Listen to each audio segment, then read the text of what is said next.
ও প্রিয় সাইদি তোমায় ভালোবাসি, ও প্রিয় সাইদি তোমায় ভালোবাসি, ও প্রিয় সাইদি তোমায় ভালোবাসি। এই হাসি শেষ হাসি যদি জানতাম, এই হাসি শেষ হাসি যদি জানতাম, তবে গিয়ে কাছ থেকে দেখে আসতাম। ও প্রিয় সাইদি তোমায় ভালোবাসি।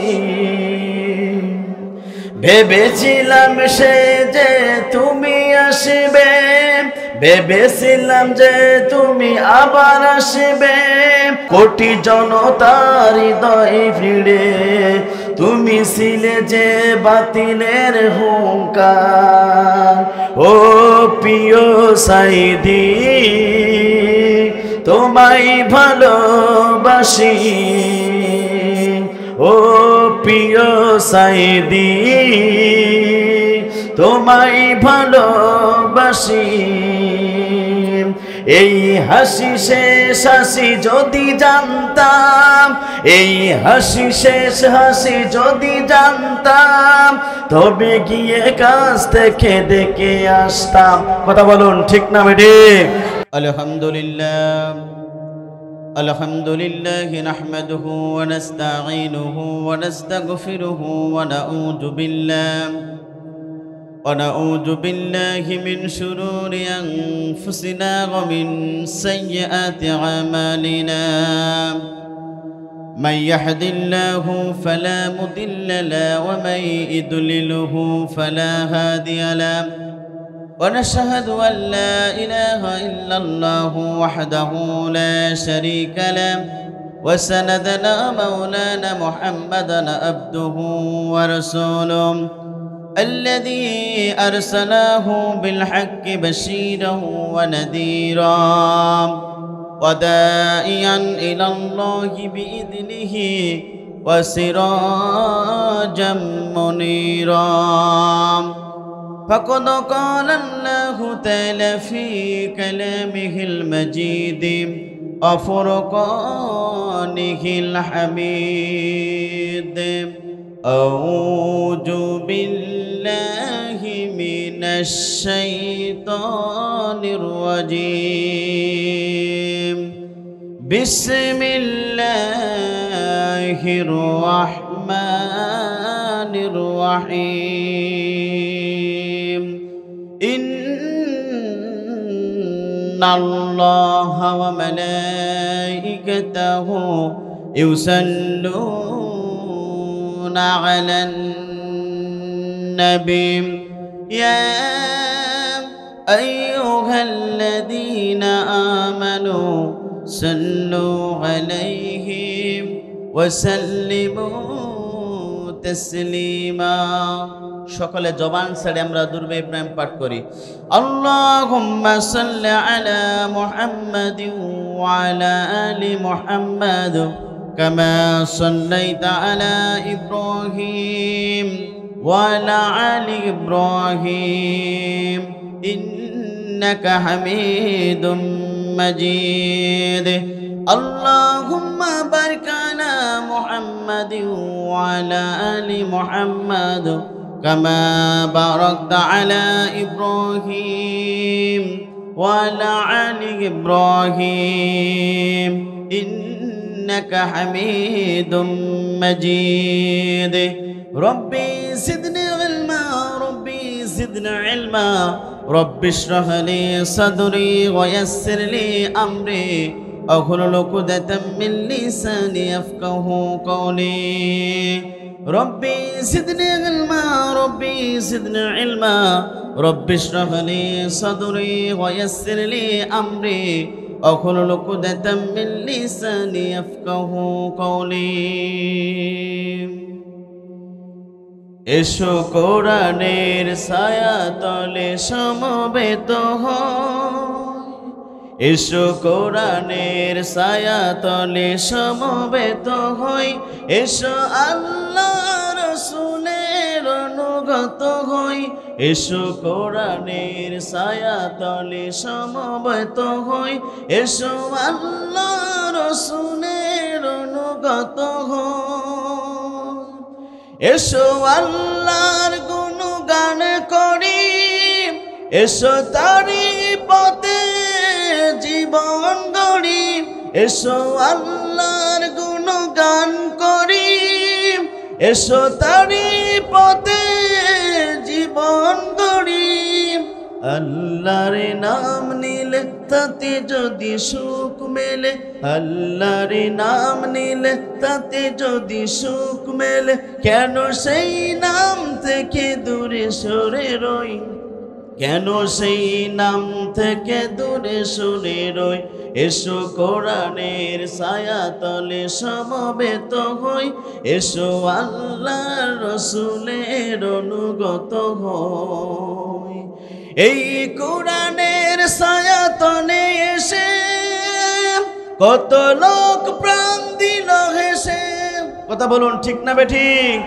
এই কোরআনের ছায়াতলে এসে কত লোক প্রাণ দিল হেসে, কোরআনের ছায়াতলে সোজা পথে যদি মিলে, কোরআনের ছায়াতলে সোজা পথে যদি মেলে, কেন সেই পথ ছেড়ে ভুল পথে রই, কেন সেই পথ ছেড়ে ভুল পথে রই। এসো কোরআনের ছায়াতলে সমবেত হই, এসো আল্লাহ রাসূলের অনুগত হই, এসো কোরআনের ছায়াতলে সমবেত হই, এসো আল্লাহ রাসূলের অনুগত হই, এসো আল্লাহর গুণগান করি, এসো তারি পথে জীবন গড়ি। আল্লাহর নাম নিলে তাতে যদি সুখ মেলে, আল্লাহর নাম নিলে তাতে যদি সুখ মেলে, কেন সেই পথ থেকে দূরে সরে রই, কেন সেই পথ থেকে দূরে সরে রই। এসো কোরআনের ছায়াতলে সমবেত হই। চিৎকার করে বলেন মারহাবা। এরজির করি লা ইলাহা ও লা ইলাহা সুবহানাল্লাহ আলহামদুলিল্লাহ লা ইলাহা। আসমানে আল্লাহ জমিনে আল্লাহ হায়াতে আল্লাহ মাউতে আল্লাহ লা ইলাহা ও সুবহানাল্লাহ আলহামদুলিল্লাহ লা ইলাহা। কুরআন আমাদের সংবিধান, ওরাও সবাই তার বিজয় নিশান। কথা বলুন ঠিক না বেঠিক? আপনার আমার সংবিধানের নাম কি? কারা কারা মুসলমান দুহাত তুলে একটু আল্লাহকে দেখান। আমরা জাতিতে মুসলমান, আমাদের জীবন গ্রন্থ নাম আছে আল্লাহর কোরআন, আমাদের অবশ্যই আল্লাহ, আমাদের নেতা হচ্ছে জনাবে মুহাম্মদ রাসূলুল্লাহ সাল্লাল্লাহু আলাইহি সাল্লাম। কথা বলুন ঠিক না বেঠিক? আমাদের অবশ্যই আল্লাহ, আমাদের নেতা হচ্ছে জনাবে মুহাম্মদ রাসূলুল্লাহ সাল্লাল্লাহু আলাইহি সাল্লাম।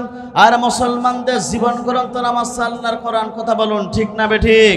কিছুদিন আগে আমরা দেখতে পেরেছিলাম ওই ফ্রান্সের সরকারের প্রধানমন্ত্রী ম্যাক্রন বিশ্বনবীকে নিয়ে কটূক্তি করেছিল। বাংলাদেশের তৌহিদি জনতারা টেকনাফ থেকে তেতুলিয়া, রূপসা থেকে পাথরিয়া, সুন্দরবন থেকে বান্দরবন, প্রত্যেক ট্যাংসির মুসলমানেরা মাথায় কাফনের কাপড় বেঁধে গোটা পৃথিবীতে বিশ্বনবীর পক্ষে স্লোগান দিয়েছিল, আমরা সেই নবীর উম্মত। কথা বলুন ঠিক না বেঠিক? এখানে শেষ নাই প্রিয় বন্ধুরা, এই জমিনে কালেমার দাওয়াত দেওয়ার কারণে আপনার আমার নবী বিশ্বনবী আখেরি জামানার নবী তায়েফের ময়দানে রক্ত ঝরিয়েছিল। এই জমিনে কালেমার দাওয়াত দেওয়ার কারণে উহুদের প্রান্তরে বিশ্বনবী দন্তর বাবরে শহীদ করতে হয়েছিল।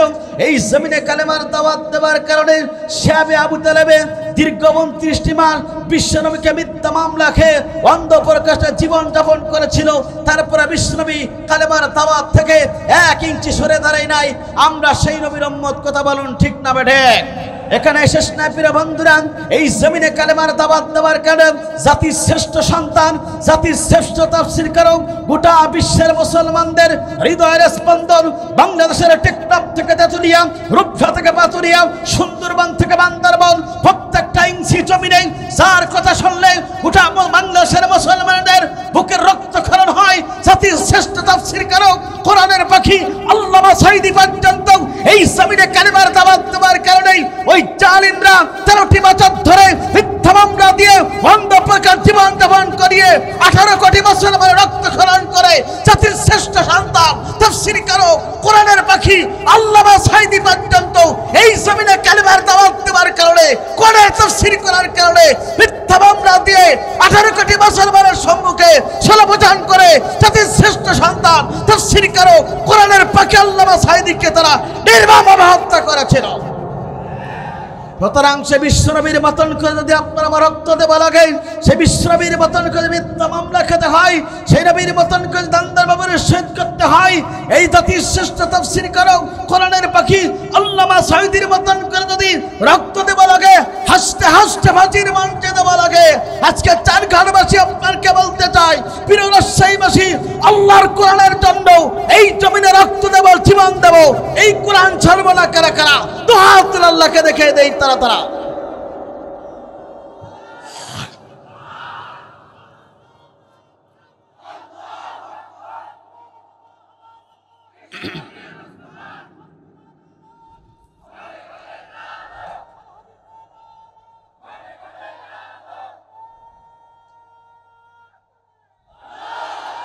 কোরআন আমাদের সংবিধান,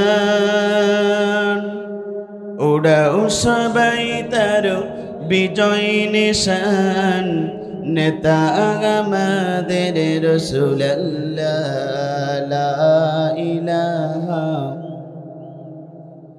ও লা ইলাহা লা ইলাহা ইল্লাল্লাহু মুহাম্মাদুর রাসূলুল্লাহ সাল্লাল্লাহু আলাইহি ওয়াসাল্লাম।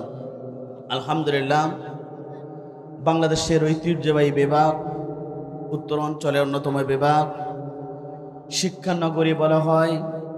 রাজশাহী জেলার চারঘাট থানার ঐতিহ্যবাহী হাবিবপুর আলিম মাদ্রাসা মাঠ প্রাঙ্গণে হাবিবপুর বাসুপাড়া দারুল কোরআন হাফিজিয়া মাদ্রাসার উন্নতি কল্পে আজকের এই 56তম ঐতিহাসিক তাফসীর কোরআন মাহফিলের মজ্জাজ মুহতারাম সাহেব সদর সম্মানিত সভাপতি জনাব মোহাম্মদ নজরুল ইসলাম, সিভিল ইঞ্জিনিয়ারিং, আতানুল্লাহ ফি হায়াতে আমরা দোয়া করি আল্লাহ পাক সম্মানিত সভাপতিকে ইসলামের জন্য, কোরআনের জন্য কবুল করুক। চিৎকার করে বলুন আল্লাহুম্মা আমিন। আজকের এই তাফসীর কোরআন মাহফিলের সম্মানিত প্রধান অতিথি, জননন্দিত জননেতা, বাংলাদেশ জামাত ইসলামী রাজশাহী বিভাগের সহকারী সেক্রেটারি জেনারেল, এই জনপদের কৃতি সন্তান, বাংলাদেশ জামাত ইসলামের পক্ষ থেকে যিনি মনোনীত এমপি ক্যান্ডিডেট জনাব অধ্যক্ষ মোহাম্মদ নাফজুল হক, আতানুল্লাহ ফি হায়াতে আমরা দোয়া করি আল্লাহ পাক তাকে ইসলামের জন্য, কোরআনের জন্য কবুল করুক। চিৎকার করে বলুন আল্লাহুম্মা আমিন। বিশেষ অতিথি উপস্থিত থাকবেন মাওলানা মোহাম্মদ শফিকুল ইসলাম, সেক্রেটারি বাংলাদেশ শ্রমিক কল্যাণ ফেডারেশন রাজশাহী জেলা, আল্লাহ পাক তাকেও কবুল করুক, বলেন আল্লাহুম্মা আমিন।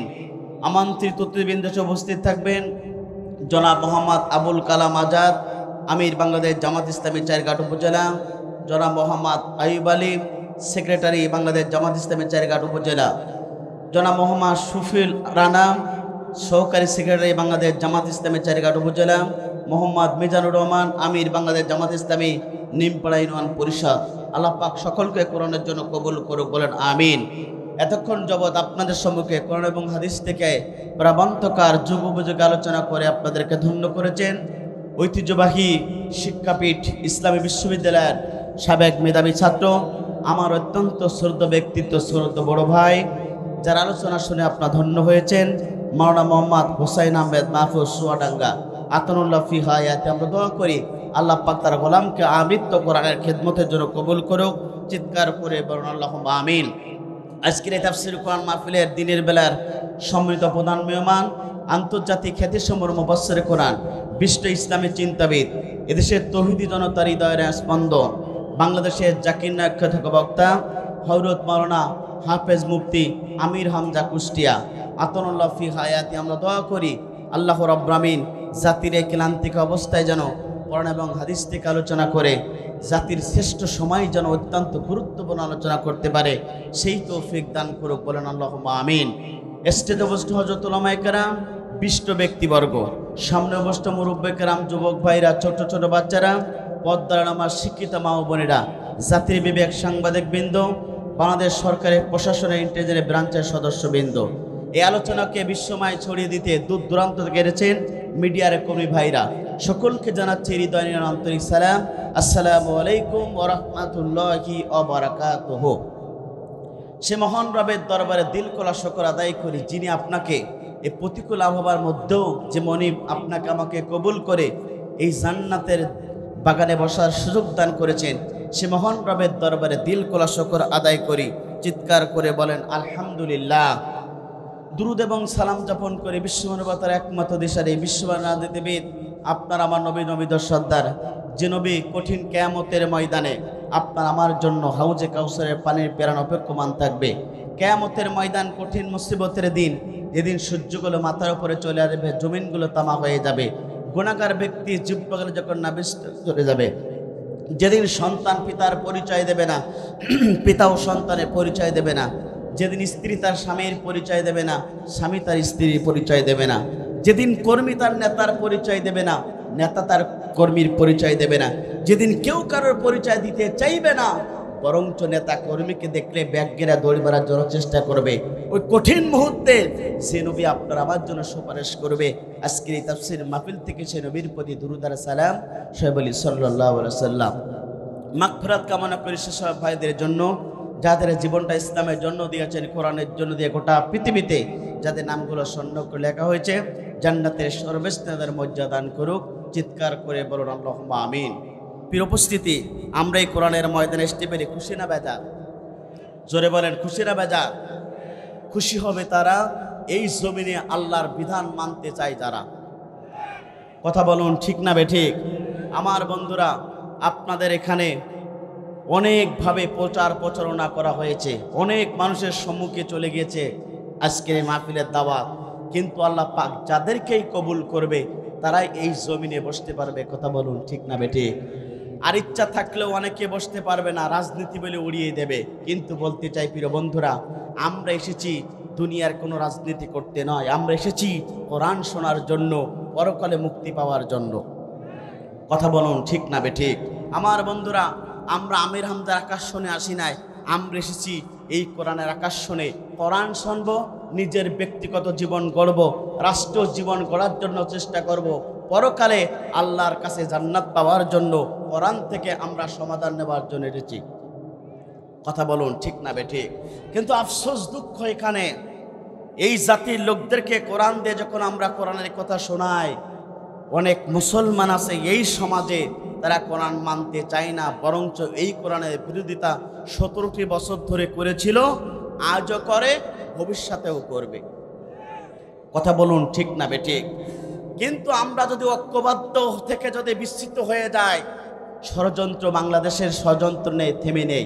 আমার বন্ধুরা, আজকে ভারতের বসে, আমেরিকায় বসে তারা ষড়যন্ত্র লিপ্ত হয়েছে।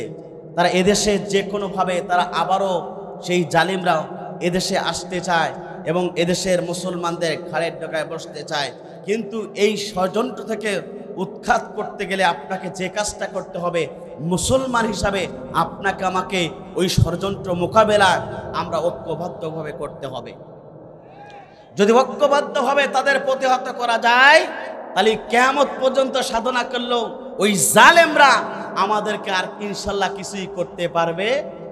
জোরে বলেন পারবে না। কিন্তু আপনার আমার ঐক্য যদি নষ্ট হয়ে যায়, কার পাঁচকলি, কার ছোট কলি, কার ছোট টুপি, কার বড় টুপি, এটা নিয়ে যদি সমাজে মতভেদ সৃষ্টি হয়ে যায়, জালিমরা আপনার ঐক্য নষ্ট করে তারা এদেশের অবশ্যই বিশৃঙ্খলা সৃষ্টি করতে পারে। কথা বলুন ঠিক না বেঠিক? আমার বন্ধুরা, এই জন্যেই এই জমিনে আল্লাহর বিধান মানার দরকার আছে না নাই? জোরে বলেন আছে না নাই? আমার বন্ধুরা, আপনার আবার নবী, বিশ্ব নবী, আখিরি জামানার নবী এই পৃথিবীতে এনেছিলেন দুনিয়ার সমস্ত বিধানকে, মতদর্শকে ডাস্টবিনে ফেলাই দিয়া আল্লাহর জমিন, আল্লাহ দিন প্রতিষ্ঠার জন্য আল্লাহর নবীকে এই পৃথিবীতে প্রেরণ করেছিলেন। তিনি কে? বলেন তিনি কে? সেই সিরাতের মাসে আমি আপনাদের কাছে কিছু কথা বলতে চাই। আমার বন্ধুরা, বিশ্বনবী দিনের দাওয়াত দিয়েছিলেন। বিশ্বনবীকে কি তারা আদর, জামাই আদর করেছিলেন না কষ্ট দিয়েছিলেন? জোরে বলুন। বিশ্বনবী আলামিন ছিলেন, বিশ্বনবী আমানাতদার ছিলেন, বিশ্বনবী ন্যায়পরায়ণ তারা ঘোষণা দিয়েছিল। কিন্তু বিশ্বনবী যখন ইনিল হুকম ইল্লা লিল্লাহ, সৃষ্টিদার, আইন চলবে তার, এই জমিনে এই কোরআনের দাওয়াত দেওয়ার কারণে, একামতের দিনের দাওয়াত দেওয়ার কারণে, এই জমিনে কোরআনের দাওয়াত দেওয়ার কারণে আল্লাহ রসুলকে তারা পিটাইছে, রক্তাক্ত করেছে, তাইফের ভয়তে রক্তাক্ত করেছে, শরীর থেকে রক্ত ঝরেছে। তারপরও বিশ্বনবী কালেমার দাওয়াত থেকে 1 ইঞ্চি সরে দাঁড়াই নাই। কথা বলুন ঠিক না বেঠিক? আর আপনি আমি যদি এই সমাজে সেই দিনের দাওয়াত, বিশ্বনবীর সঠিক উম্মত হিসাবে এই জমিনে যদি সেই দিনের দাওয়াত দেই, এই সমাজে জালিমরা আপনাকে জামাই আদর করবে না, বরঞ্চ আপনাকে শত্রু হবে। তারপর বিশ্বনবীকে আল্লাহ পাক বললেন, নবী তোমার চিন্তা করা লাগবে না, তুমি দিনের দাওয়াত দাও, তোমার উপরে দিন বিজয় প্রতিষ্ঠার জন্য আমি আল্লাহ পাক সাহায্য করব। চিৎকার করে বলেন আল্লাহু আকবার।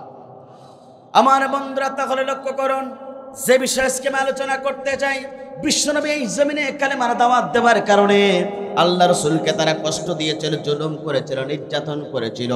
আল্লাহ নবীর যখন দিনের দাওয়াত দিয়েছিল, বিশ্বনবীকে জামাই আদায় করে নাই।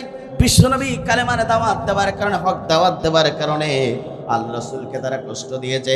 আজকে যে বিষয়ের উপর আলোচনা করতে চাই, নবী এই জমিনে কালেমার দাওয়াত দেওয়ার কারণে রসুলের বিরুদ্ধে তারা কি ষড়যন্ত্র করেছিল।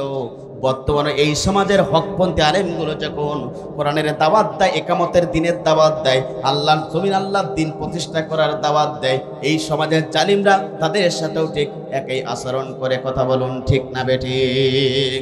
সেই কোরআনুল কারীমের ভিতরে আল্লাহ পাক ঘোষণা করলেন, বান্দা শুনে রাখো, হাজার হাজার মানুষের ভিড় থেকে বাঁচাই কেতে করে যারা আজকে এই কোরআনের তাফসীর মাহফিল আসলো, কোরআন শোনার জন্য দিনের বেলায় যারা বসে গেল, এরাই তো সৌভাগ্যবান, এরাই তো লাভবান, এরাই তো এই জমিনের সবচেয়ে আল্লাহর প্রিয় গোলাম। একবার জোরে জোরে বলুন আল্লাহু আকবার। এটা আমার কথা নয়, কোরআনুল কারীমের কথা। আল্লাহ পাক বলেন, ওয়া ইযা কুরিয়াল কুরআনু ফাসতামিউ লাহু ওয়া আনসিতু লাআল্লাকুম তুরহামুন।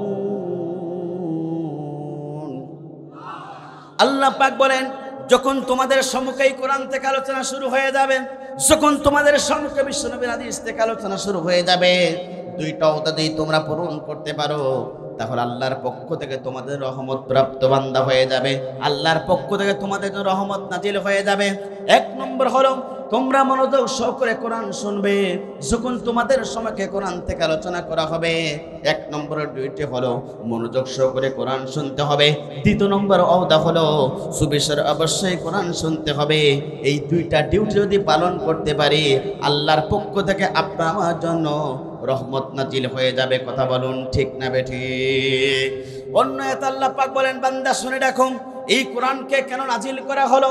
গোটা পৃথিবীর যত বড় অন্ধকার পথ আছে, গোটা পৃথিবী তত বড় অন্ধকার মতদর্শ আছে, সমস্ত মতদর্শ থেকে দূরীভূত করে সোনালী একটি সমাজ তৈরি করার জন্য 1400 বছর আগে আল্লাহ নবীর প্রতি আল্লাহ পাক কোরআনুল কারীম নাজিল করেছিল। আল্লাহ রাব্বুল আমিন সেটাও কোরআনুল কারীমের ভিতরে ঘোষণা করলেন, আলিফ লাম রা। আল্লাহ পাক অন্য একটা সূরা ইব্রাহিমের ভিতরে আল্লাহ পাক দানি করে দিলেন, আল্লাহর পক্ষ থেকে বিশ্বনবীর পদে এই কোরআনটা নাজিল করা হলো, লিতুখরিজান নাস। দুনিয়ার যত মানুষ আছে শোনো, এই দুনিয়ার যত অন্ধকার পথদর্শ আছে, অন্ধকার পথে সমস্ত পথদর্শকে ডাস্টবিনে ফেলাই দিয়া আলোকিত একটি সমাজ তৈরি করার জন্য 1400 বছর আগে আল্লাহ নবীর প্রতি আল্লাহ পাক কোরআন নাজিল করেছিলেন। কথা বলুন ঠিক না বেঠিক? কোরআন নাজিল হলো গোটা পৃথিবীর অন্ধকার সমাজ পরিবর্তন করার জন্য। আল্লাহ নবী যখন এসেছিলেন সমাজটা ছিল আইনামে জাহিলাতপূর্ণ সমাজ, সেই সমাজ পরিবর্তন হলো আল্লাহর কোরআন দিয়ে। কথা বলুন ঠিক না বেঠিক? 1 থেকে 40 বছর পর্যন্ত বিশ্বনবী দাওয়াত দিয়েছিলেন, কিন্তু সেই দাওয়াতে কোনো পরিবর্তন আসলো না। আল্লাহ নবীর প্রতি কোরআনটা নাজিল হলো। এই কোরআন দিয়ে বিশ্বনবী যখন দাওয়াতি কাজ শুরু করেন, সঙ্গে সঙ্গে অন্ধকার সমাজ পরিবর্তন হয়ে গেল। স্বাধীনতার 54 বছর পর্যন্ত বাংলার জমিন থেকে আয়ামে জাহিলাতপূর্ণ সমাজ মানব রচিত আইন দিয়ে মানুষের মুখে হাসি ফোটানো যায় নাই। প্রিয় চারঘাটবাসী, রাজশাহীবাসী, আপনাকে বলতে চাই, বিশ্বনবীর প্রতি কোরআন নাজিল হলো। এই কোরআন নাজিল হওয়ার পরে আল্লাহ নবী দিনের দাওয়াত দিলেন, কোরআন দিয়ে মানুষকে দাওয়াত দিলেন, অটোমেটিক সমাজ পরিবর্তন হয়ে গেল। 54 বছরে বাংলাদেশ পরিবর্তন হলো না। আগামীতে যদি বাংলাদেশের পার্লামেন্টে এই কোরআনওয়ালা ব্যক্তিকে যদি পাঠানো যায়, বাংলাদেশের পরিবর্তন হতে বাধ্য। কথা বলো ঠিক না বেঠে?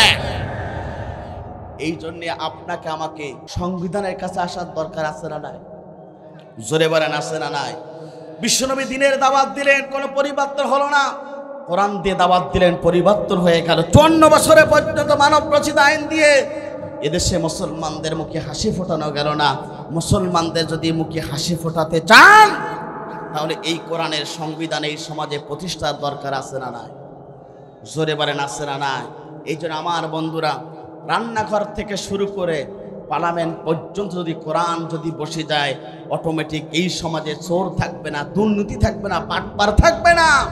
এই সমাজের কোনো টাকা, কোটি কোটি টাকা তারা অবৈধভাবে তারা অর্জন করতে পারবে না, চাঁদাবাজ পর্যন্ত থাকবে না। কথা বলুন ঠিক না বেঠিক? আমার বন্ধুরা, তাহলে লক্ষ্য করুন, এই জন্য এই সমাজে যদি আপনার বিশ্বনবী এই সমাজে এই দিনের দাওয়াত দিয়েছিলেন, আল্লাহ নবীকে তারা জুলুম করেছিল, নির্যাতন করেছিল, স্টিমরোলার পর্যন্ত চালিয়েছিল। আমার বন্ধুরা, তাহলে লক্ষ্য করুন, এই সমাজে যদি আপনি আমি যদি ইসলাম প্রতিষ্ঠার জন্য যদি এই সমাজে কাজ করি, তাহলে আপনাকে জুলুম আসবে। তারপর আল্লাহ পাক রাসূলকে বলছেন, রাসূল শুনে রাখো, দুনিয়ার যত জীবন ব্যবস্থা আছে সমস্ত জীবন ব্যবস্থাকে ডাস্টবিনে ফেলাই দিয়া আল্লাহর জমিনে এই দিনকে তোমাকে প্রতিষ্ঠা করা লাগবে। কথা বলুন ঠিক না বেঠিক? এটা আমার কথা নয়, কোরআনুল কারীমের কথা। আল্লাহ পাক বলেন, হুয়াল্লাযী আরসালা রাসূলাহু বিল হুদা ওয়া দীনিল হক লিইজহিরাহু আলাদ-দীনি কুল্লিহি ওয়া লাহু কারিহাল মুশরিকুন। আল্লাহ পাক বলেন, তিনি তো সেই সত্তা যিনি তার রাসূলকে এই পৃথিবীতে 70 দিন সহকারে আল্লাহর বিধান দিয়ে এই পৃথিবীতে প্রেরণ করেছিলেন। এ নবী, তোমার দায়িত্ব এবং কর্তব্য হলো এই সমাজত মানব রচিত জীবন ব্যবস্থা আছে সমস্ত জীবন ব্যবস্থাকে ডাস্টবিনে ফেলাই দিয়া আল্লাহ জমিন আল্লাহর দিন প্রতিষ্ঠার জন্য হে নবী আমি আপনাকে প্রেরণ করেছি। নবী, তুমি শোনো, যদি এই সমাজে ওই দিন প্রতিষ্ঠার জন্য তুমি যদি কাজ করো, তুমি যদি এই সমাজে এই দিনের দাওয়াত দাও, তুমি যদি এই সমাজে এই দিনের কথা বলো, শুনে রাখো, বিশ্বনবী এই সমাজে দিনের দাওয়াত দিয়েছিল। আবু জাহল, উতবা, সাইবারা বিশ্বনবীর দিনের দাওয়াতকে তারা সহ্য করতে পারে নাই, বরঞ্চ বিশ্বনবীকে তারা জুলুম করেছে, বিশ্বনবীর উপরে তারা অত্যাচার করেছে, বিশ্বনবীকে তারা কষ্ট দিয়েছে, বিশ্বনবীকে তারা টর্চারি করেছে, বাড়িছাড় পর্যন্ত করেছে। মক্কা থেকে হিজরত করে মদিনায় পর্যন্ত বিশ্বনবী চলে গেছে। আমার বন্ধুরা, একটু লক্ষ্য করুন, বিশ্বনবী এই দিনের দাওয়াত দেওয়ার কারণে রাসূলকে তারা কষ্ট দিয়েছে, তারপরও আল্লাহ নবী এই দিনের দাওয়াত থেকে 1 ইঞ্চি সরে নাই। শুনে রাখো প্রিয় মুসলমান, প্রিয় রাজশাহীবাসী, আপনাদেরকে বলতে চাই, আল্লাহ নবী এই সিরাতের মাসে বিশ্বনবীকে উদ্দেশ্য করে নয়, আপনাদেরকে লক্ষ্য করে বলতে চাই, বিশ্বনবী এই দিনের দাওয়াত দেওয়ার কারণে রাসূলকে তারা কষ্ট দিয়েছে, জুলুম করেছে, নির্যাতন করেছে, তারপরেও দিনের দাওয়াত থেকে, দিন ইসলাম থেকে, দিন ইসলামের কোরআনের পক্ষ থেকে 1 ইঞ্চি সরে নাই।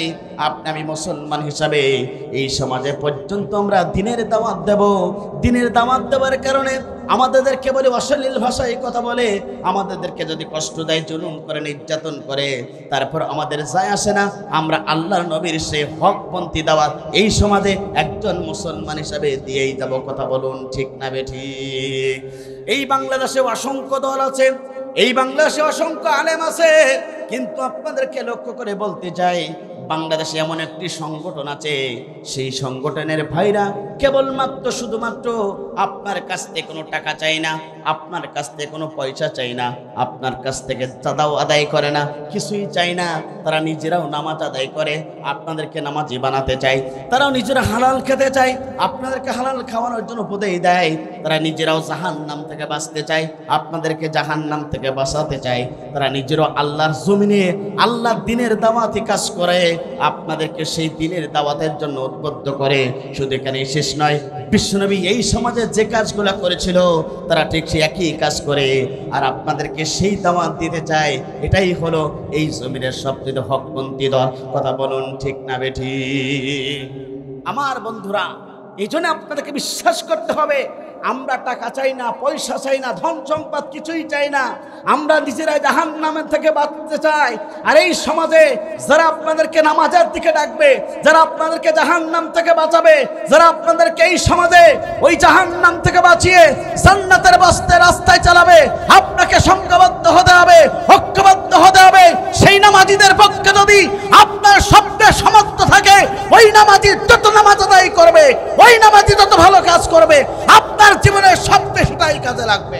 বিশ্বনবী এই পৃথিবীতে আসলেন, দ্বীনের দাওয়াত দিলেন। আপনাকে আমাকে দ্বীনের দাওয়াত দিতে হবে। কথা বলুন ঠিক না বেঠিক? আমার বন্ধুরা, বিশ্বনবী যেমনি ভাবে এই সমাজে কোরআনের দাওয়াত দিয়েছে, হকের দাওয়াত দিয়েছে, আজকে রাজশাহীবাসী আপনাদেরকে বলতে চাই, ঠিক একইভাবে আপনাকে দ্বীনের দাওয়াত দিতে হবে। আল্লাহ নবী এই সমাজে ইকামতের দ্বীনের দাওয়াত দেওয়ার কারণে রসুলের বিরুদ্ধে কত ষড়যন্ত্র হয়েছিল, রসুলকে ৭২ বার মারার জন্য প্ল্যান করেছিল আবু জাহেল, উতবা, সাইবারা।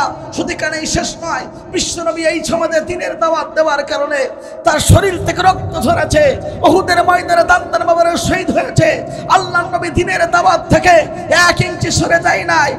আমি এই জমিনে আল্লাহর গোলাম, আল্লাহর গোলাম, রসুলের উম্মত হিসাবে সিদ্ধান্ত নিতে হবে। এই জমিনে বাঁচবো যতদিন, ইকামতের দ্বীনের কাজ করবো ততদিন। এই সমাজে বিশ্বনবীর দ্বীনের দাওয়াত দিতে যদি জেল খাটতেছে, আমি জেল খাটবো।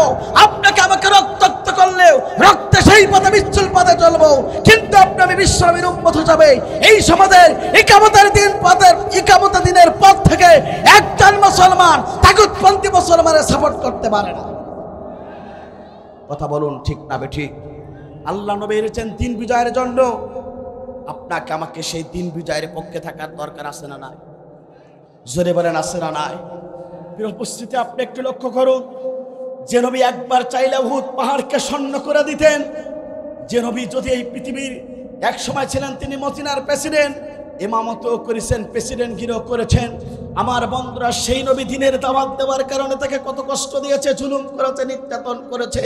আপনাকেও সিদ্ধান্ত নিতে হবে, আমার নবী যদি এই সমাজে এই দ্বীন প্রতিষ্ঠা করতে গিয়ে যদি তাকে রক্তাক্ত হতে হয়, জুলুম শিকার হতে হয়, শরীর থেকে রক্ত ব্যক্ত করতে হয়, তাকে কাবার চত্বরে মেরেছিল।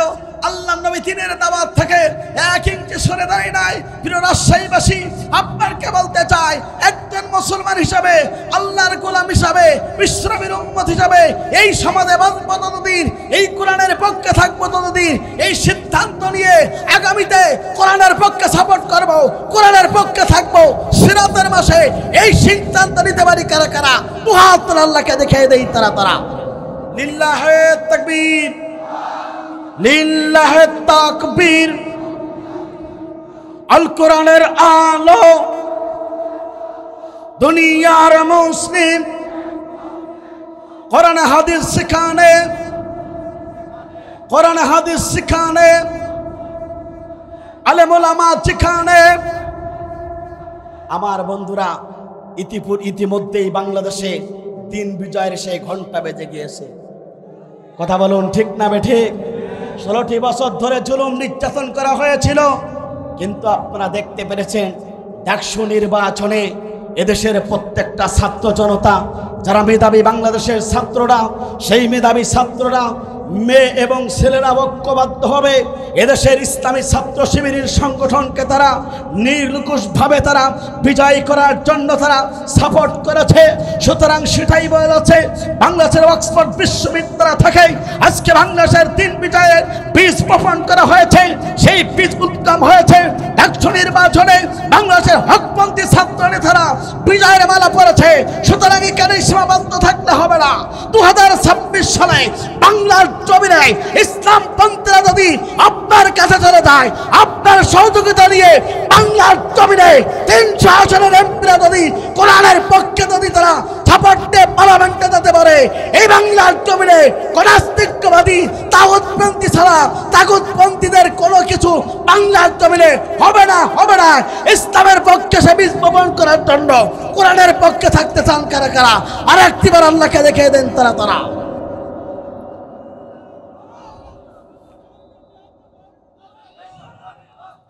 লিল্লাহে তাকবীর। আমার বন্ধুরা, এজন্য আপনাদেরকে সিদ্ধান্ত নিতে হবে এই সমাজের তাগুতপন্থীদের কাছে আমরা না থেকে আমরা তাওহীদপন্থীদের কাছে যেতে চাই। কথা বলুন ঠিক না বেঠিক? আমার বন্ধুরা, তাহলে লক্ষ্য করুন, এই দিন বিজয়ের জন্য আল্লাহ নবীকে এই পৃথিবীতে আল্লাহ রাব্বুল আলামিন বিশ্বনবীকে প্রেরণ করেছিলেন। আপনাকে আমাকে সিদ্ধান্ত নিতে হবে এই জমিনে বাঁচবো যতদিন, আল্লাহর জমিনে কোরআনের পক্ষে থাকবো ততদিন। কথা বলুন ঠিক না বেঠিক? জির করে লা ইলাহা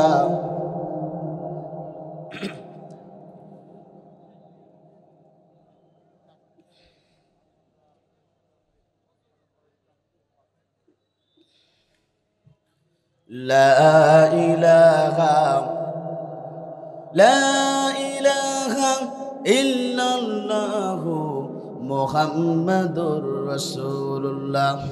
চিৎকার করে বলেন সাল্লাল্লাহু আলাইহি সাল্লাম। আমার বন্ধুরা, আল্লাহ রাব্বুল আমিন অন্য আয়াতের ভিতরে সুন্দরভাবে ঘোষণা করলেন, বান্দা শুনে রাখো, তুমি আল্লাহর গোলাম, বিশ্বনবীর উম্মত। যদি জীবন ব্যবস্থা কোরআন বাদ দিয়ে যদি অন্য কোনো জীবন ব্যবস্থা যদি তুমি মানতে চাও, না না না, বিশ্বনবী এই জীবন ব্যবস্থা মেনেছেন, জাহান্নামের পথ থেকে তিনি বেঁচেছেন। আপনি নবীর উম্মত হিসাবে এই সমাজে এই দিনের পক্ষে আপনাকে থাকতে হবে, কেননা এই দিন যিনি মনোনীত করেছেন তিনিই হচ্ছেন মহান রব। কথা বলুন ঠিক না ঠিক? আল্লাহ রাব্বুল আমিন কোরআনুল কারীমের ভিতরে ঘোষণা করলেন, ইন্নাদ-দীনা ইনদাল্লাহিল ইসলাম। আল্লাহর কাছে কেবলমাত্র শুধুমাত্র একমাত্র পূর্ণাঙ্গ জীবন ব্যবস্থা নাম হচ্ছে ইসলাম। একবার জোরে জোরে বলুন আল্লাহু আকবার। Islam is the complete code of life. আল্লাহ তাআলার কাছে শুধুমাত্র কেবলমাত্র এই পূর্ণাঙ্গ জীবন ব্যবস্থা নাম হচ্ছে ইসলাম। এই কোরআন আপনাকে মানতে হবে যদি বিশ্বনবীর উম্মত যদি হতে চান, আল্লাহ প্রিয় গোলাম যদি হতে চান, মৃত্যুর পরে যদি জাহান্নাম থেকে বাঁচতে চান, তাহলে আল্লাহর বিধান আপনাকে মানতে হবে। আর এই বিধান বাদ দিয়ে যদি মানব রচিত আইন মেরে যদি এই সমাজান্তি বেঁধে চান, কিয়ামত পর্যন্ত যদি এই কাজ করতে যান, আল্লাহর পক্ষ থেকে বিজয় আসবে না। কথা বলুন ঠিক না বেঠিক? বরঞ্চ আপনি দুনিয়াতেও ক্ষতিগ্রস্ত হবেন, আখিরাতেও ক্ষতিগ্রস্ত হবেন। এটা আমার কথা নয়, কোরআনুল কারীমের কথা। আল্লাহ পাক বলেন, ওয়া মাইয়াবতাগি গায়রাল ইসলামি দীনান ফালাই ইকবালা মিনহু ওয়া হুয়া ফিল আখিরাতি মিনাল খাসিরিন। আল্লাহ পাক বলেন, শোনো, আল্লাহ পাক যা জীবন ব্যবস্থা তোমাদের জন্য দিয়েছেন, এই জীবন ব্যবস্থা বাদ দিয়ে যদি তোমরা অন্য কোনো জীবন ব্যবস্থা যদি এই সমাজে শান্তি যদি তোমরা পেতে চাও, খোদার কসম তোমরা শান্তি পাবে না, বরং তোমরা দুনিয়াতেও ক্ষতিগ্রস্ত হবে, আখিরাতেও ক্ষতিগ্রস্ত হবে। কথা বলুন ঠিক না বেঠিক? এই জন্য আমার বন্ধুরা, এই জীবন ব্যবস্থা আপনাকে মেনে নিতে হবে। মানব রচিত আইনকে ডাস্টবিনে ফেলাই দিয়া আল্লাহর জমিনে এই দিন প্রতিষ্ঠার জন্য বিশ্বনবী এসেছিলেন। সেই দিনের বিজয়ের জন্য আপনাকে কাজ করতে হবে। আমার বন্ধুরা, এই জন্য আপনাদেরকে বলতে চাই, আজকের এই তাফসীর মাহফিলে যারা এসেছেন আপনাদেরকে লক্ষ্য করে বলতে চাই, এই জমিনে বাঁচব যতদিন আমরা কোরআনের পক্ষে থাকতে চাই, ইসলামের পক্ষে থাকতে চাই, আমরা এই সমাজে কোরআনওয়ালা ব্যক্তিগুলোর সাথে থাকতে চাই। কোরআনকে যারা এই পৃথিবীতে কোরআনকে যারা ভালোবাসে আমরা তাদের পক্ষে থাকব, আমরা তাদের সাথে চলবো, আমরা নামাজি ব্যক্তিদের সাথে আমরা তাদের সাথে সম্পর্ক করব। কথা বলুন ঠিক না বেঠিক? এই দিনের দাওয়াত দিতে গিয়ে আল্লাহ নবীকে তারা কত কষ্ট দিয়েছেন, এই দিনের দাওয়াত দিতে গিয়ে আল্লাহ নবীকে তারা করম জুলুম করেছে, নির্যাতন করেছে। একটু উদাহরণ দিয়ে আমি আমার আলোচনা শেষ করতে চাই। আমার বন্ধুরা, আল্লাহ নবীর চাচা মারা গেলেন, আল্লাহ নবীর স্ত্রী পর্যন্ত মারা গেলেন, পর্যাপ্ত পরিমাণে মনটা খারাপ। তিনি চিন্তা করলেন আমি একটু কাবার চত্বরে যেতে চাই, কাবার চত্বরে গিয়ে 2 রাকাত নামাজ পড়তে চাই, আল্লাহকে সন্তুষ্ট করতে চাই। আল্লাহ নবী ঘর থেকে বেরিয়ে গেলেন, কাবার চত্বর চলে গেলেন 2 রাকাত নামাজ আদায় করার জন্য। আমার বন্ধুরা, কাবার চত্বরে চলে গেলেন, বিশ্বনবী 2 রাকাত নামাজ পড়ার জন্য নিয়াতটা বেঁধে ফেললেন। কাবার চত্বরে এক পাশে আমার বন্ধুরা আবু জাহল, উতবা, সাইবারা তারা গোল মিটিং করতেছিলেন যে আব্দুল্লাহর বেটা মোহাম্মদ এই সমাজে কালেমার দাওয়াত দেয়, আমাদের এই সমাজে কালেমার দাওয়াত দেয়। বিশ্বনবীকে তারা, আমার বন্ধুরা, বিশ্বনবীকে তারা হত্যার জন্য প্ল্যান করতেছিলেন, গোল বৈঠক করতেছিলেন। সঙ্গে সঙ্গে দেখলেন যে আবু জাহল দেখলেন দূরে বিশ্বনবী কাবার চত্বরে নামাজ আদায় করছেন। আবু জাহল সঙ্গে সঙ্গে ঘোষণা করলেন, শুনে রাখো, সুবর্ণ সুযোগ, মোহাম্মদকে আজকে যদি দুনিয়ার মাঝে বিদায় গ্রহণ করানো যায় তাহলে আমাদের কোনো সাক্ষী থাকবে না, চিরশত্রু মুক্ত হয়ে যাবে। এই দেশে আমরা এককভাবে আমরা সব কিছু করতে চাই। আমার বন্ধুরা, আবু জাহল যখন এই চিন্তা করলেন, সঙ্গে সঙ্গে ওই 7 জন কাফেরকে লক্ষ্য করে বললেন, তোমরা শোনো, আব্দুল্লাহর বেটা মোহাম্মদকে মারতে পারবে কে? ওই কাফেরদের মধ্য থেকে একজন কাফের ছিল, নামটা ছিল উকবা ইবনে আবি মুইত। উকবা ইবনে আবি মুইত বললেন, নেতাজি চিন্তা করা লাগবে না, আমি আব্দুল্লাহর বেটা মোহাম্মদকে দুনিয়ার মাঝে বিদায় গ্রহণ করিয়ে দেব। নেতাজি আপনি আমার জন্য কি পুরস্কার দেবেন একটিবারের জন্য জানতে চাই। সঙ্গে সঙ্গে আমার বন্ধুরা, উকবা ইবনে আবি মুইত যখন এই কথা বললেন, আবু জাহল বললেন, উকবা ইবনে আবি মুইত চিন্তা করা লাগবে না, তুমি যে র্যাঙ্কিং আছো এই র্যাঙ্কিং থেকে তোমাকে উপরে ওঠানো হবে। সঙ্গে সঙ্গে উকবা ইবনে আবি মুইত তিনি রাজি হয়ে গেলেন। আবু জাহল বললেন, শোনো উকবা ইবনে আবি মুইত, যাও 3 দিন পূর্বে একটা উট মারা হয়েছে, ওই উটের নাড়িভুড়ি পর্যন্ত আব্দুল্লাহর বেটা মোহাম্মদ যখন সেতারাত অবস্থায় থাকবে সমস্ত নাড়িভুড়ি পর্যন্ত তার পিঠের উপরে চাপাই দেওয়া হবে। এইভাবে পিঠের উপরে উটের নাড়িভুড়ি চাপাই দিলে আব্দুল্লাহর বেটা মোহাম্মদ দুনিয়ার মাঝে বিদায় গ্রহণ করবে, কোনো সাক্ষী থাকবে না, তুমি চলে যাও। নেতার কথা মতো উকবা ইবনে আবি মুইত চলে গেলেন উটের নাড়িভুড়ির কাছে। সমস্ত উটের নাড়িভুড়ি নিচে বহন করে আপনার আমার নবী বিশ্বনবী আখিরি জামানার নবী যখন সিজদারত অবস্থায় ছিলেন সমস্ত নাড়িভুড়ি পর্যন্ত তার পিঠের উপরে চাপাই দেওয়া হলো। আব্দুল্লাহর বেটা মোহাম্মদ বিশ্বনবী আর সিজদা থেকে উঠতে পারে না, চোখ দুটি রক্তিম বর্ণ হয়ে গেল, জানডা যায় যায় অবস্থা। আমার বন্ধুরা, নিঃশ্বাস বন্ধ হতে লাগলো। এই হাদিসটা যিনি বর্ণনা করেছেন জসিমউদ্দিন রহমানের লেখা 3 কায়েমের সঠিক পদে, এই হাদিসের ভিতরে, এই বইয়ের ভিতরে যখন হাদিসটা দেখলাম আমার দেহের চুলগুলো পর্যন্ত খাড়া হয়ে গেল। যে নবীর চেহারাটা দেখলে পরে এতিম সন্তানগুলো পিতা হারানোর বেদনা ভুলে যেত, যে নবীর চেহারা দেখলে পরে এতিম সন্তানগুলো পিতা হারানোর বেদনা ভুলে যেত, যে নবীর চেহারা দেখলে পরে ক্ষুধার্ত সাহাবীগণের ক্ষুধা নিবারণ হয়ে যেত, যে নবী একবার হা বললে হালাল হয়ে যেত, না বললে না হয়ে যেত। কিয়ামতের ময়দান কঠিন মুসিবতের দিন, যেদিন সূর্য করে মাথার উপরে চলে আসবেন, জমিনগুলো তামা হয়ে যাবে, গুনাহগার ব্যক্তির জিহ্বাগুলো যখন নাবেষ্ট চলে যাবে, যেদিন কাঁদতে কাঁদতে চোখের পানি ফুরিয়ে যাবে, চক্ষু দিয়ে যেদিন রক্ত প্রবাহিত হবে, যেদিন কেউ কারোর জন্য বিন্দু পরিমাণ সুপারিশ করতে পারবে না, সাহায্য করতে পারবে না, ওই নবী আপনার আমার জন্য হাউজের কাউসারের পানির পেয়ালা নিয়ে অপেক্ষমান থাকবে। সেই নবী কাবার চত্বরে 2 রাকাত নামাজ আদায় করার জন্য সিজদারত অবস্থায় আল্লাহর নবীর প্রতি ওই কাফেররা উটের নাড়িভুড়ি দিয়ে তাকে দুনিয়ার মাঝে বিদায় গ্রহণ করাতে চায়। কথা বলুন ঠিক না বেঠিক? হাদিসটা বর্ণনা করেছেন আব্দুল্লাহ ইবনে মাসউদ রাদিয়াল্লাহু তাআলা আনহু। তিনি কোনো শক্তি ছিল না, একা প্রতিবাদ করতে পারবেন না। তিনি দরিদ্রের রসুলের কলিজার টুকরা ফাতেমা বাড়ির দিকে ফাতেমাকে বললেন, ফাতেমা, কলিজার টুকরা ফাতেমা, তোমার বাবা কাবার চত্বরে নামাজ আদায় করতেছে, তোমার বাবাকে মারার জন্য ওই আবু জাহল, উতবা, সাইবারা ষড়যন্ত্র করে তোমার বাবার পিঠের উপরে উঠে নারী ফলে চাপানো হয়েছে। ফাতেমা, আর দেরি করো না, তোমার বাবাকে যদি বাঁচাতে চাও কাবার চত্বরে চলে যাও, তোমার বাবাকে বাঁচাতে হবে। আমার বন্ধুরা, কলিজার টুকরা ফাতেমা এই কথা শোনার সঙ্গে সঙ্গে পদ্মা সহ করে চলে গেলেন কাবার চত্বরে। দেখলেন নিজের বাবার পিঠের উপরে নাড়িভুড়ি চাপানো আছে, সমস্ত নাড়িভুড়িগুলা আল্লাহ নবী কলিজার টুকরা ফাতেমা সমস্ত সব কিছু হাত দিয়ে সরিয়ে ফেললেন। আল্লাহ নবী সিজদা থেকে উঠে বসলেন। আল্লাহ নবীকে বললেন, আমার আব্বা, জন্মের পূর্বে আপনি আপনার বাবাকে হারিয়েছেন, জন্মের পরে আপনি আপনার মাকে হারিয়েছেন। আমি ফাতেমা যতদিন পর্যন্ত আপনি আমাকে দেখেছেন মা বলে ডেকেছেন। ও আমার বাবা, এই কাবার চত্বরে কেন আপনাকে মারতে চাই, একটিবারের জন্য আপনার জবান থেকে জানতে চাই। আল্লাহ নবীর সঙ্গে সঙ্গে ফাতেমার চোখের দিকে, মুখের দিকে তাকিয়ে বললেন, মা, সমস্ত কথা সব কথা তোমাকে উন্মোচন করবো। আমার কলিজা বন্ধ শুকিয়ে যায়, তুমি আমার জন্য একটু পানির ব্যবস্থা গ্রহণ করো। আল্লাহ নবীর কলিজার টুকরা ফাতেমা দেরি করলেন না, চলে গেলেন কাবার চত্বরের পাশে একটা আঙ্গুর বাগান ছিল। আঙ্গুর বাগানে মানুষ ছিল, মালিক ছিল রাসূলের প্রিয়তম সাহাবী আদ্রাস। তার কাছে চলে গেলেন। আদ্রাসকে ডেকে বলে, আদ্রাস, নবীর প্রিয় সাহাবী, আমার বাবাকে তারা মারতে চায়, তোমার বাগান থেকে কিছু আঙ্গুর ফল দাও। বিশ্বনবীর প্রিয় সাহাবী ভালো আঙ্গুর ফল দিলেন। এটা চাপ দিলেন, এক গ্লাস আঙ্গুর ফলের রস হয়ে গেল। সমস্ত আঙ্গুর ফলের রসগুলো বিশ্বনবীর সেবন করার জন্য ফাতেমা উঠিয়ে দিলেন।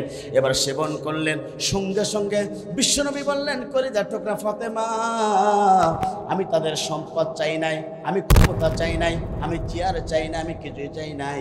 ও ফাতেমা, শুনে রাখো, আমি কেবলমাত্র শুধুমাত্র দিনের দাওয়াত দেবার কারণে কাবার চত্বরে আবু জেহেল আমাকে মারতে চায়। কথা বলুন ঠিক না বেঠিক? ফাতেমার সঙ্গে সঙ্গে কথা শোনার সঙ্গে সঙ্গে আল্লাহ নবী দুহাত তুলে এবার আল্লাহর কাছে বলে, আল্লাহ, যে 7 জন কাফের কাবার চত্বর আমাকে মারার জন্য, এই সমাজ থেকে বিতাড়িত করার জন্য যারা আজকে আমাকে মারার জন্য চেষ্টা করেছে, আল্লাহ দুহাত তুলে আপনার কাছে দোয়া করছি, আমি নবী বেঁচে থাকতে থাকতে যেন তারা দুনিয়ার মাঝ থেকে বিদায় গ্রহণ করে। দুনিয়ার সমস্ত দোয়া ব্যর্থ হতে পারে, আল্লাহ নবীর দোয়া ব্যর্থ হবে না। কথা বলুন ঠিক না বেঠিক? পরের বছরে বদর প্রান্তর যুদ্ধ হলো। 7 জন কাফের দুনিয়ার মাঝ থেকে বিদায় গ্রহণ করলো।